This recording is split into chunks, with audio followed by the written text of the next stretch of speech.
Yes, granted. Anti-drugs operation ni dating Pangulong Duterte, napaniwala tayo. Napaniwala tayo na siya ay galit sa illegal na droga.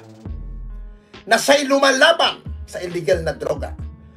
Para masabi in public na siya ay anti-drug war. Bukas ako. Ay! Ang sabi ko, wag tanga! Ha? Si Dilima ba nahatulan? Hindi nahatulan si Dilima. Hindi ako nag-i-Espanyol, hindi ako nag-i-English. At lalong hindi ako Chinese. Tagalog ang sinasabi ko. Hindi nyo maunawaan? Ang tanong ko nga, di ba? Sino ang sa mga politiko ang napangalanan ni dating administrasyon ni Duterte ang napatunayan na guilty base sa mga siniwalat ni Digong? Ni isa wala. My God, I hate drugs. Bago ang lahat, siguro naman napanood nyo na po yung nanging hearing sa Kongreso nung mga nakaraang araw. I think Huwebes ba o Friday? Basta, nag-hearing nung nakaraan na kung saan isiniwalat ng isang testigo na di umano ay dati siyang team leader ng Custom Task Force, di ba?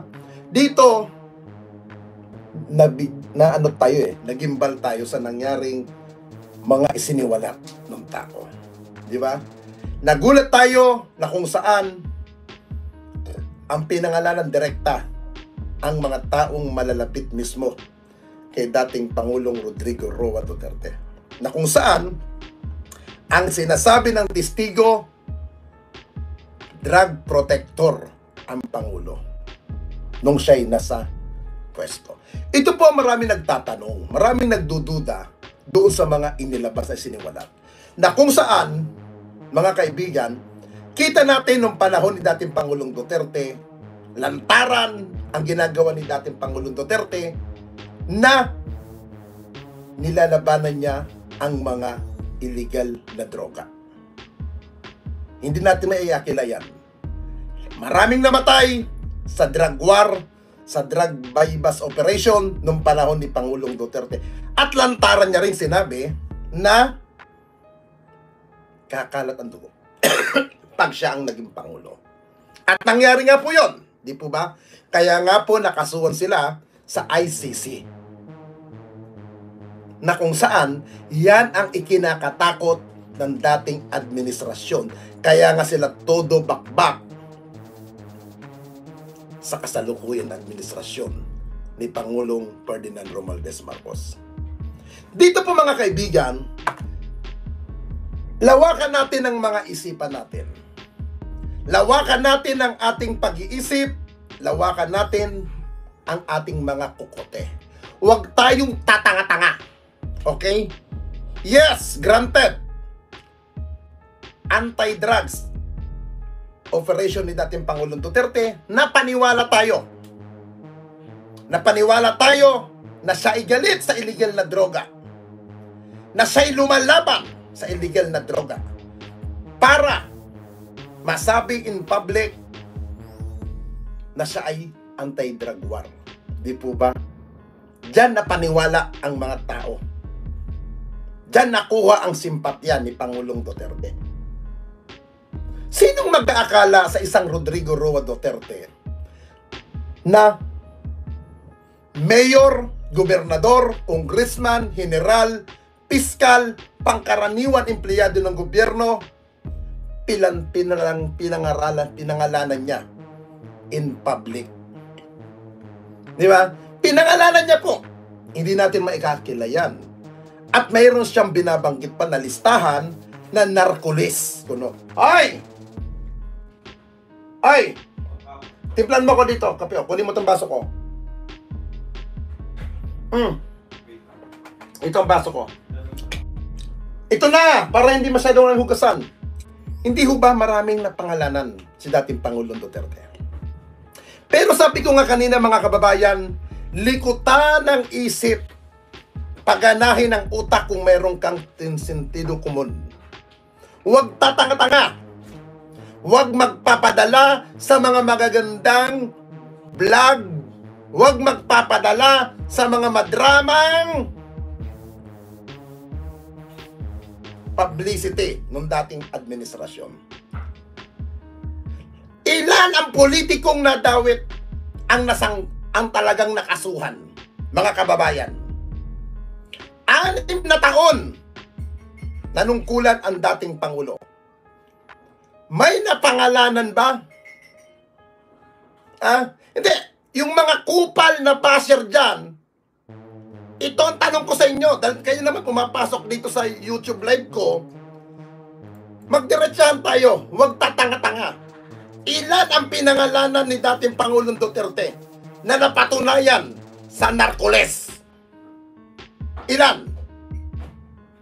Kung wala kayong masagot, pwede na kayong mag-live sa live ko na ito. Kung hindi mo masagot ang tanong ko, ilan ang politikong general ang napakasuhan at napatunayan sa korte? Kung walang makakapagbanggit ng pangalan dyan, lumayas kayo sa live ko. Huwag niyong ipahalatang tangat bobo kayo at mga inutil. Kung wala kayong mapapangalanan na nahatulan sa narkoles ni dating Pangulong Duterte, lumayas kayo sa live ko. Huwag tatanga-tanga. Mahirap i-rebat yun. Mga kababayan, yun ang pinakamahirap i-rebat. Balik-balik ta rin natin ang mundo. Balik-balik ta rin natin ang araw at panahon ni isa walang napatunayan sa korte sa mga allegation ni dating Pangulong Rodrigo Roa Duterte. Ano kayang nangyari at bakit yun ang ginawa ni dating Pangulong Duterte? Kung lilikutan natin ang mga isip, kung lilikutan natin ang mga kokote, bakit wala? Hindi kaya yung pagiging anti-drug war ni dating Pangulong Duterte ay isang malaking eksena, isang malaking palabas, isang malaking drama, isang malaking teleserye? Nagtatanong lamang po tayo. Kasi sa dami niyang napangalanan, ni isa, wala pong napatunayan sa korte.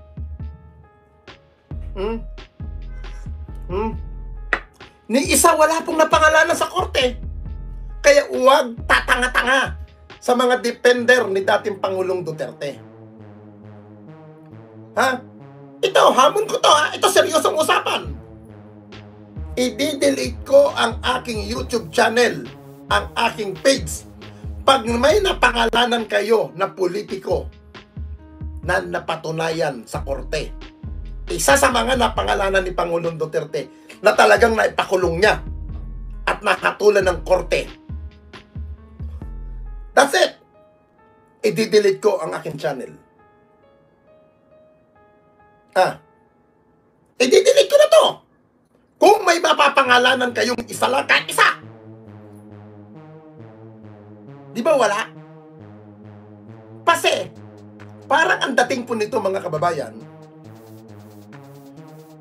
para makuha mong simpatya ng tao, gagawa ka ng sacrifice sa mga sindikato. Ika nga. Di ba?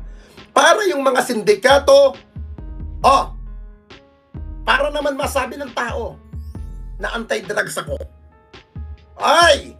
Ang sabi ko, wag tanga! Si Dilima ba nahatulan? Hindi nahatulan si Dilima. Napakulong siya pero hindi siya nahatulan. Ang lino na sinabi ko kanina. Sino ang napatunayan sa korte sa mga pinangalanan ni Digong? Yan kayo magaling. Nagbanggit kayo ng pangalan niya, si Dilima, si Jonel. Nahatulan ba? Napatunayan ba sa korte yan? Diyan na patutunayan ng mga defender ni Digong, isang tangat bobo. Diyan naman tayo nagane. Huwag niyo naman ipahalata sa comment section na mga tanga kayo. Huwag! Nakakahiya yan. Promise, nakakahiya na pinangangalandakan nyo at pinapatunayan nyo na mga tanga kayo. Doon sa mga moderator po, alam nyo na yung mga tanga dyan, sipain nyo na. Sipain nyo sa comment section. Ito naman talaga, pinapakita nyo ang katangahan nyo. Diyos ko naman. Huwag ganon, kaibigan. Binigyan ka ng Diyos ng kaisipan. Binigyan ka ng Diyos ng buhay. Hindi para maging tanga dyan. Linggong-linggo, pinaiiral mo. Ang linaw ng sinasabi ko, kaibigan. Isa sa mga napangalanan ni Digong, pangalanan ninyo, na nahatulan ng korte. Ha? Na napatunayan sa korte at napatunayan guilty at napatunayan totoo na sangkot sa illegal na droga. Ha? Yun ang pangalanan ninyo. Sino ang napangalanan ni Digong? Si De Lima napakulong nga. Pero ang tanong, napatunayan ba ng korte na sangkot sa illegal na droga? Napakulong si De Lima kasi nga dahil sa politika. Dahil tinik si dating Senator Leila De Lima. Pero hindi napatunayan sa korte. Hindi nila napatunayan. Kailan ka ba pinanganak yung nag-comment dyan? Na si De Lima ang napakulong. Sino? Kailan ka ba pinanganak? Huwag mo ipakita yung pagiging tanga mo, kaibigan. Nakakaawa ka. Pilipino ka po. Tagalog ang sinasabi ko sa bibig ko, hindi spoken ng English. Hindi ako nag-i-Espanyol, hindi ako nag-i-English. At lalong hindi ako Chinese. Tagalog ang sinasabi ko, hindi nyo maunawaan. Ang tanong ko nga, di ba? Sino ang sa mga politiko ang napangalanan ni dating administrasyon ni Duterte ang napatunayan na guilty base sa mga siniwalat ni Digong? Ni isa wala. Hindi ako nag-i-Espanyol, hindi ako nag-i-English. At lalong hindi ako Chinese. Tagalog ang sinasabi ko, hindi nyo maunawaan. Ang tanong ko nga, di ba? Sino ang sa mga politiko ang napangalanan ni dating administrasyon ni Duterte ang napatunayan na guilty base sa mga siniwalat ni Digong? Ni isa wala. Di ba? Huwag tayong huwag tayong magtanga-tangahan, mga kaibigan. Huwag. Itago mo yan. Nakakahiya. Huwag maging tanga. Tangina ninyo, porke libre ang pagiging tanga't bobo, inaabuso ninyo. Ginagamit yung pagiging tanga dahil libre yan. Masama, sabi nga ng mga doktor, masama ang sobra. Masama ang pagsobra ng mga paggamit na hindi dapat masyadong nagagamit. Huwag nyo ginagamit yung pagiging tanga nyo. Mga kaibigan? Kasi alam nyo, mga kaibigan, aminin na natin hindi. Hindi maiiwasan maglikot ng utak, hindi maiiwasan mag-isip ng isang bagay. Hindi kaya yung mga pautot ni dating Pangulong Duterte na anti-drug war, yung paglaban sa criminality, iyan kaya ay isang part ng sacrifice na tinatawag. Sacrifice para masabi sa publiko na sila ay todo kumpanya. Total, nandiyan dyan si Peter Lim, di ba? Kumpare ni dating Pangulong Duterte. Nandiyan dyan si Michael Yang. Nandiyan yung sinasabing small. O ewan ko kung sinong small na yun. Hindi ko siya kilala. Hindi ba nakakahiya? Nakakahiya. Galit sa droga ang dating administrasyon. Pero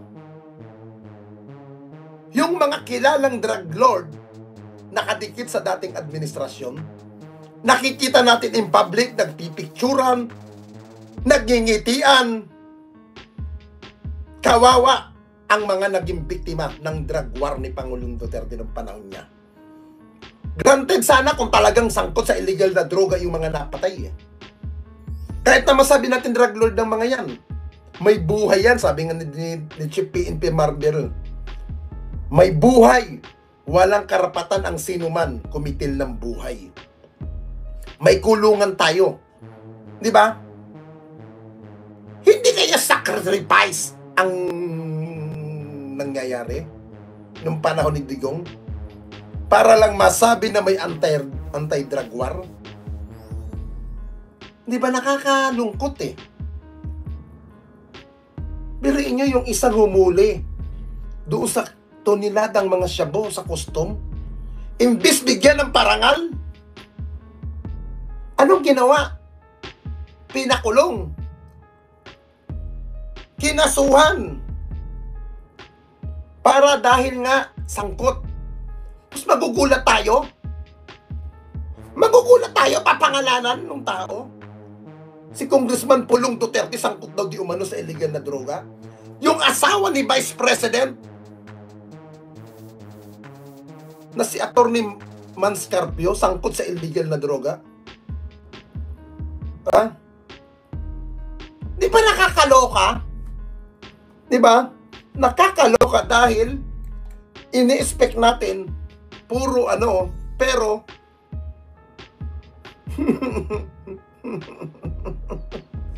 yung pala ay puro palusot lamang, kadramahan. Di ba? Nakakaloka. Di ba? Ha? Nakakaawang mga tanga na napaniwala na hindi nga nag-iisip kung totoo ba yung ginawa ni dating Pangulong Duterte na siya ba ay talagang anti-drug war. Mag-isip kayo. Huwag niyong gamitin yung pagiging tanga ninyo. Kita nyo na lang. Sa ginawa na lang nung kasalukuyang regional director ng PNP dyan sa Davao sa katauhan ni General Nicolas Torre. Ultimo police blatter. Pinipeke. Para lang ba mapanatili ang tinatawag ninyong safe city ang Davao? Ha? Pag malalaking balita, hindi nyo dinudoktor. Ha? Ang nagsabi mismo, General ng PNP. Malaking insulto yan sa taga-Davao ng mga pulis. Ha? Hindi nyo maitatanggi yung sinabi ni General Torre. Dinudoktor. Ha? Ano pa ba dinudoktor ng mga Duterte? Para lang masabing malakas ang Duterte, para lang makontrol nila ang kriminalidad dyan. Dahil sila din palang gumagawa ng criminality na mabibigat dyan. Ha? Ito na lang, sabi nga nung isang nag-comment, si Dax Asibar, safe city para sa mga drug lord. Pwede. Di ba? Pwede nyo may mga pumalabas sa balita, di ba? Ginagawa ang papel para sa mga Chinese dyan sa Davao. Ang akala kong ginagawa ang papel sa recto, yung pala sa Davao City, Diyos ko po. Mga peking document na rin ginagawa sa Davao. Sa bagay sa Davao, meron na recto Avenue. May recto po dyan. May recto dyan sa Davao. Kasi nakailang beses na ako nakapunta ng Davao. Baka yung recto sa Maynila na ilipat na rin sa Davao City. Kasi may recto po dyan. Mga kaibigan, simple lang naman po, libre po ang mag-isip. Libre ang kunting likutan ng utak. Wala po tayong babayaran dyan. Bobo ka, matalino ka, may pinag-aralan ka. Kung wala kang pinag-aralan, lahat tayo pwede natin gamitin ang utak natin. Di ba? Lawakan natin. Masyado tayong nadala sa mga Duterte na akala natin talagang matino. Di ba? Akala natin napakalinis ng liderato. Ini-expect ba natin itong nangyaring house inquiry? Kaya takot na takot silang humarap sa Kongreso? Ayaw nilang marap? Sasabihin ng mga tagasunod ni dating Pangulong Duterte, hinaharas si dating Pangulong Duterte. Ha? Hinaharas. Dahil nagsasalita ang dating Pangulo. Hindi po hinaharas. Gusto nga siyang ma-invite sa Senado, sa Kongreso, pero hindi siya lumulutang. Ha? Para magkalinawan kung totoo ba ito. Di ba? Ha? Tapos ayaw magsalita. Dadaanin nyo sa mga press conference na may salitang putang. Di ba? Yan ang style ng dating administrasyon. Iba na po ang panahon ngayon.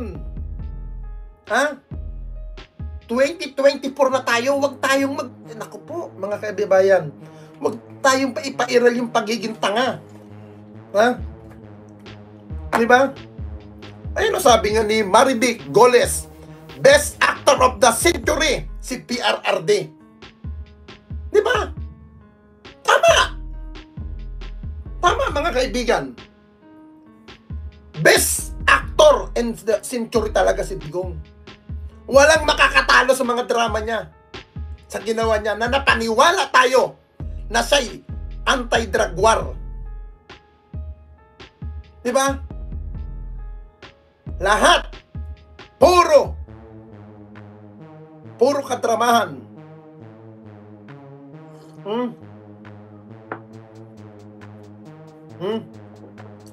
Tanga! Anong isyo kay Pangulong Marcos na sinasabi niyong pagtatakpan? Ito, may tangang pumasok.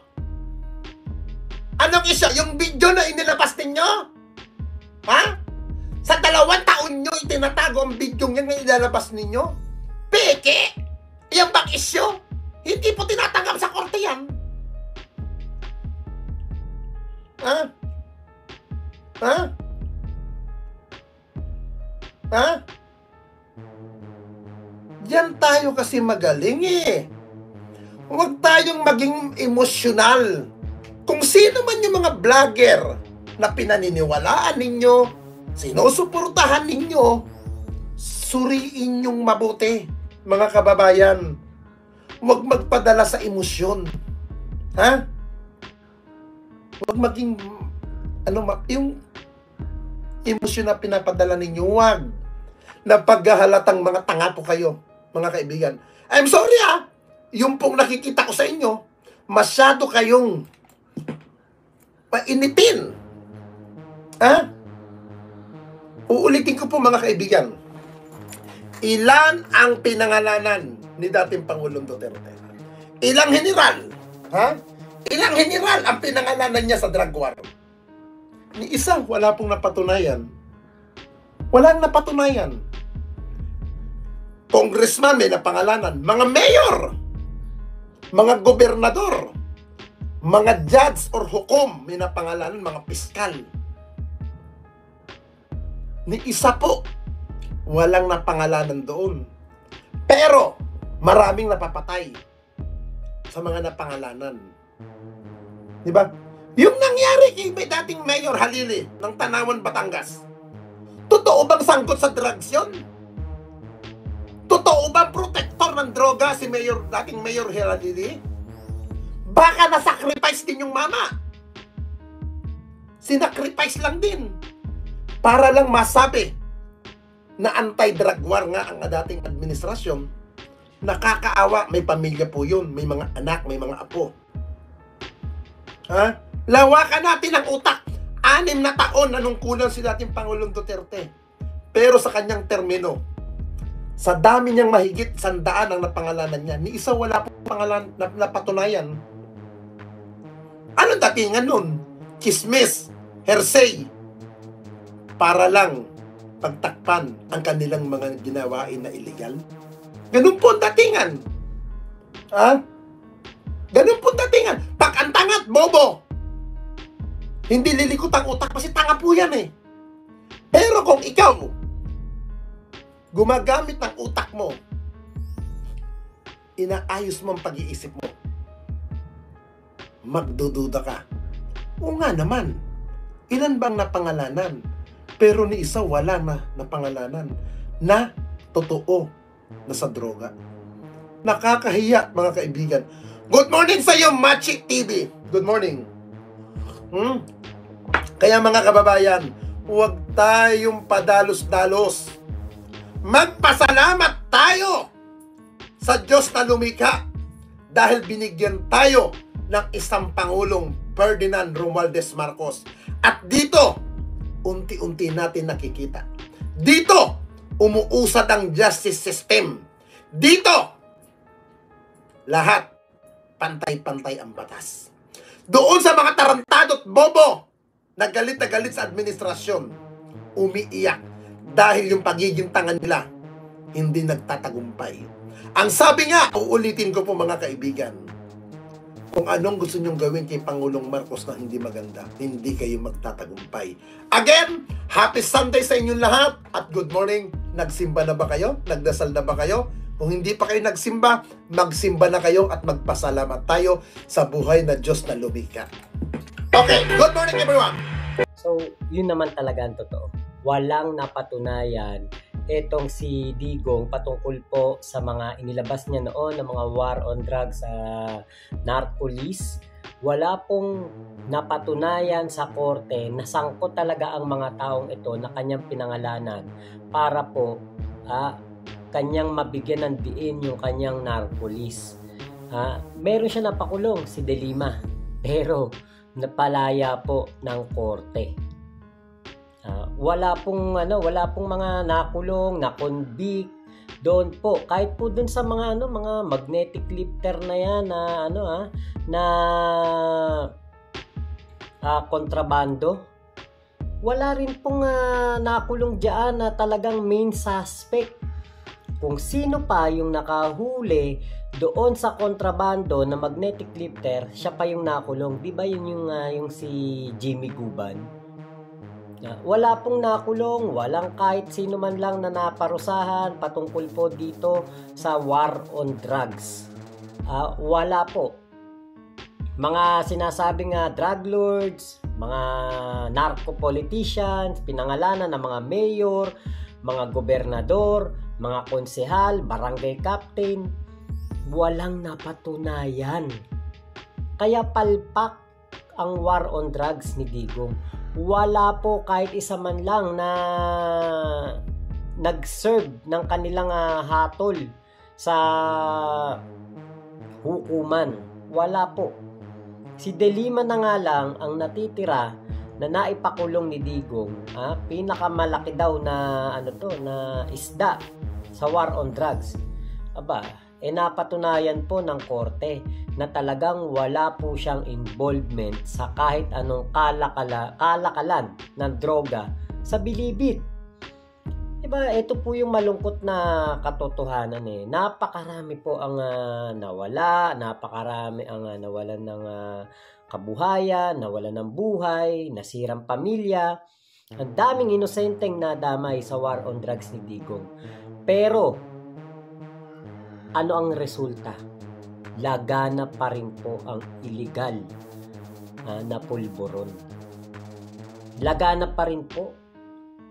Alam nyo kung talagang epektibo ang naging war on drugs nitong si FPRRD?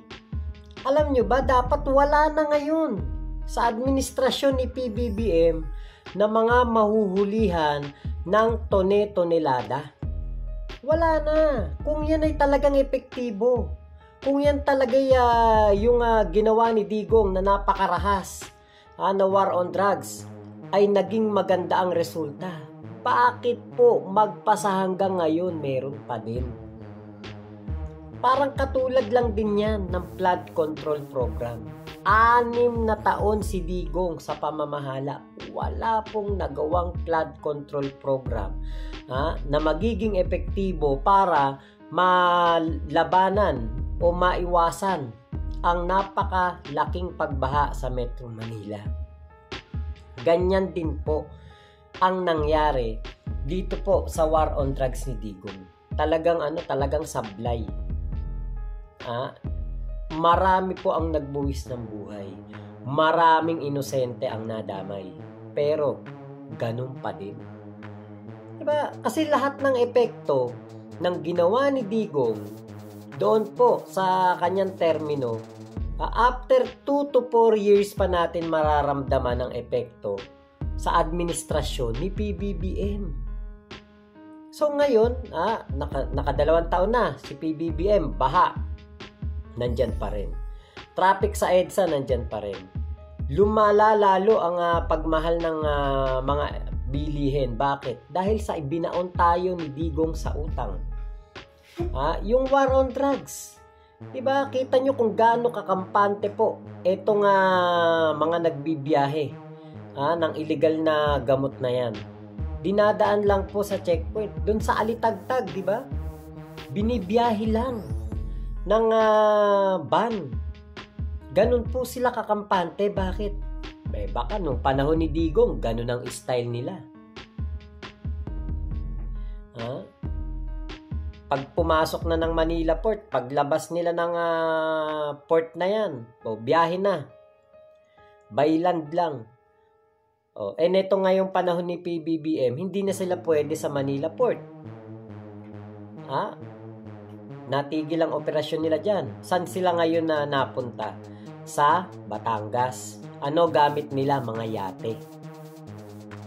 Diba parang magnetic lifter lang din yan. Yung magnetic lifter, kahit gaano kamahal, inabandona nila para lamang po makuha yung sinasabing kontrabando na yun. Ngayon, ganun din dito. Yung mga yate, ginagamit po nila. Pagkatapos nilang gamitin yung yate na pagkamahal-mahal, babaliwalain na rin nila, iaabandona na rin. Same tactics, same syndicate, diba? Sila pa rin po yung sumisistema, sila pa rin po ang kumikilos, gumagalaw para makapagpalagana po ng ganitong illegal na gawain. Paano nga mahuhuli? Paano mapaparusahan kung napaka makapangyarihan po nitong mga tao na to?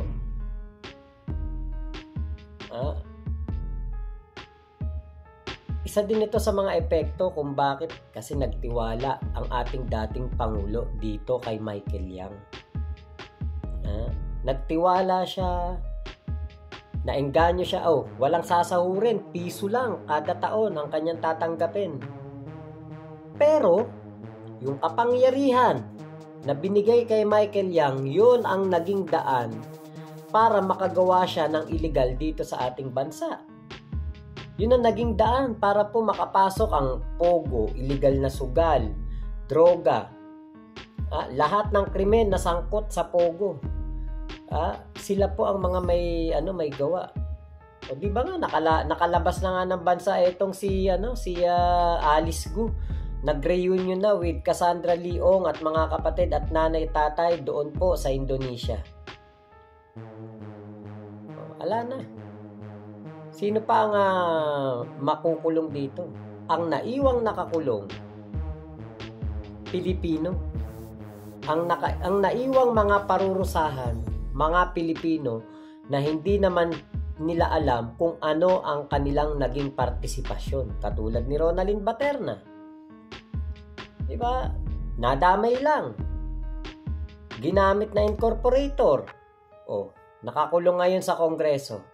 Yung iba pang incorporator, sila rin mapaparusahan, makakasuhan, at eventually makukulong. Pero yung talagang mga kumita ng malaki, yung talagang mga big boss at mga talagang galamay ng sindikato, nakaalis na. Lahat dahil po yan sa iisang tao, si Michael Yang. Kaya nga dito, sa topic ni Kuya Nino Barsaga, diba? Narcolis, war on drugs, napakaraming pinangalanan. Pero lumipas po ang mahabang panahon. Yung mga tsekwa na nagpasok ng kontrabando na yan.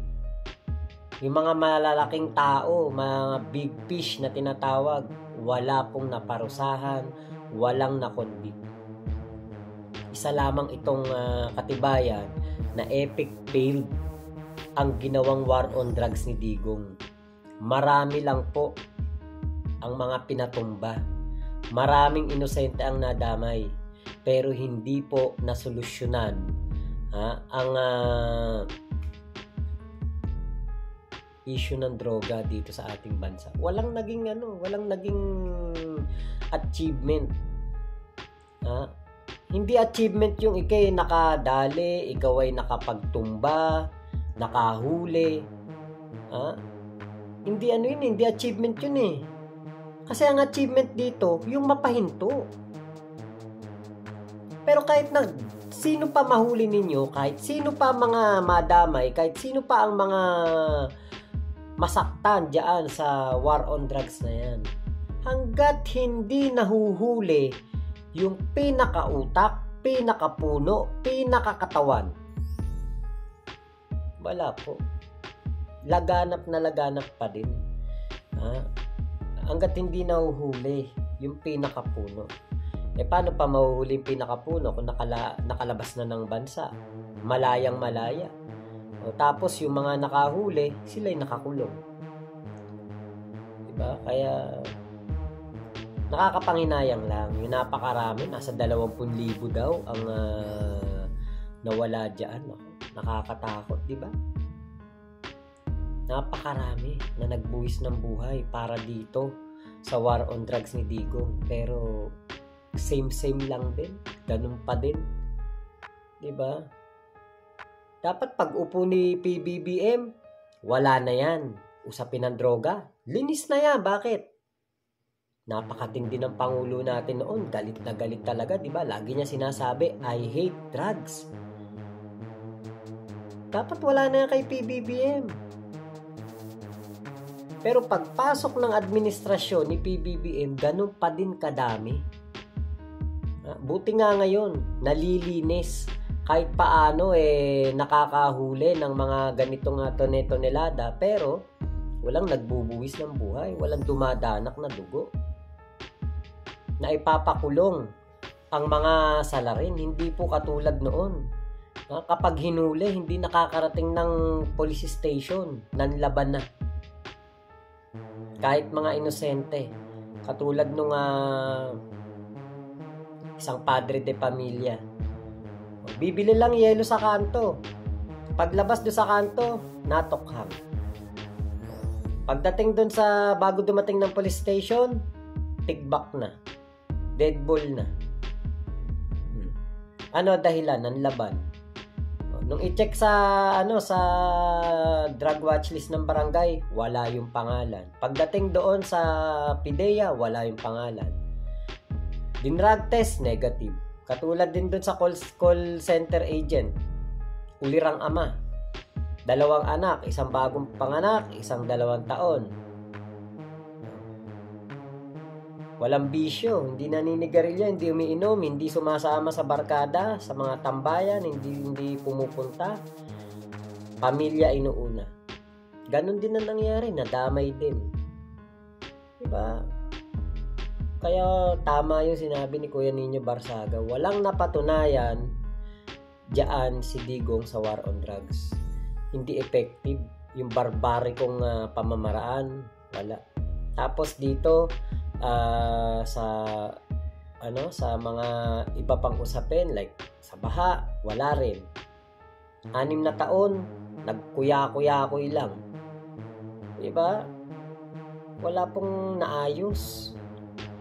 Lumala pa dahil binaon tayo sa utang. Yan si Digong.